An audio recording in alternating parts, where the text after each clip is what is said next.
The Quandamooka People. We acknowledge the Quandamooka people, traditional custodians of the lands, winds, and waters we call Redlands. We pay our respects to elders past, present, and future. Quandamooka people have been the traditional landowners of the Redlands for the past 21,000 years. This claim covers much of the mainland of the Redlands, parts of Brisbane City, as well as many of the surrounding islands.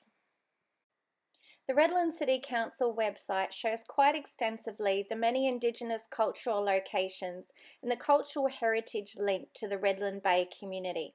As many cultural sites are scattered around the mainland and the islands, the Redlands City Council shows the significance of such history as the artefacts as grinding stones, axe heads and spearheads which can still be found.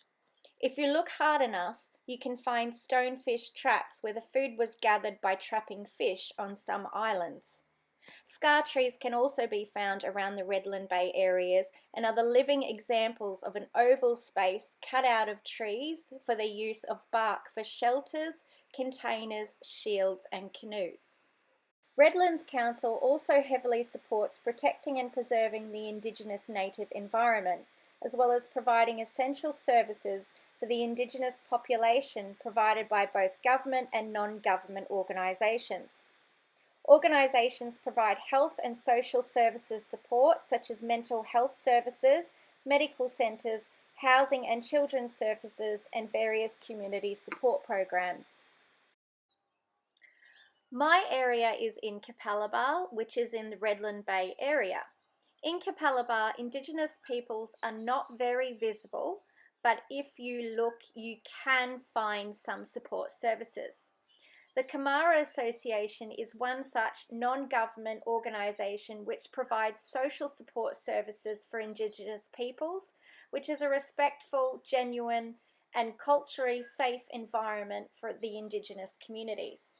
They provide a family wellbeing service which is funded by the state government and is a community-controlled, free-of-charge service for all Indigenous families who have children under the age of 18 years and also living in their care. They also provide family intervention services to assist families who are working with the Department of Community's Child Safety Services, and they offer varied social services in the form of family-led decision-making, parenting programs, individual counselling, safety planning, advocacy and strengthening connections. I found a medical health clinic recently which targets health services for Indigenous peoples and has clinics in Capalaba, Wynnum and Dunwich, all of which represent the land area of the Quandamooka people. They offer health checks and services such as occupational therapy and occupational intervention therapy for children, audiology, physiotherapy, podiatry and diabetes education to name a few. They also strongly support kindy for young Aboriginal children to support the young Indigenous community to engage in early learning and education. This clinic offers special incentives for children of 3 to 4 years of age for a free health check, and if they enrol their child into kindy, parents also receive a free Deadly Kindy kit.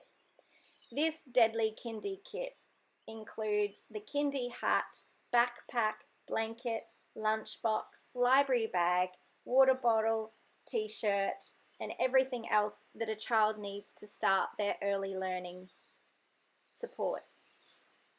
As you walk to the Bay area of Wynnum, it very visibly shows the story of the Quandamooka people, and the local council has put up signage of this for the public to learn and appreciate our Indigenous people's heritage. Overall, the Indigenous culture is more visible on coastal points where signage is. Otherwise, the visibility isn't really apparent in Capalaba and Redlands areas unless you really know where to look. A socially just world should show our Indigenous culture everywhere, in all public spaces and not just in certain places and points on our coastlines.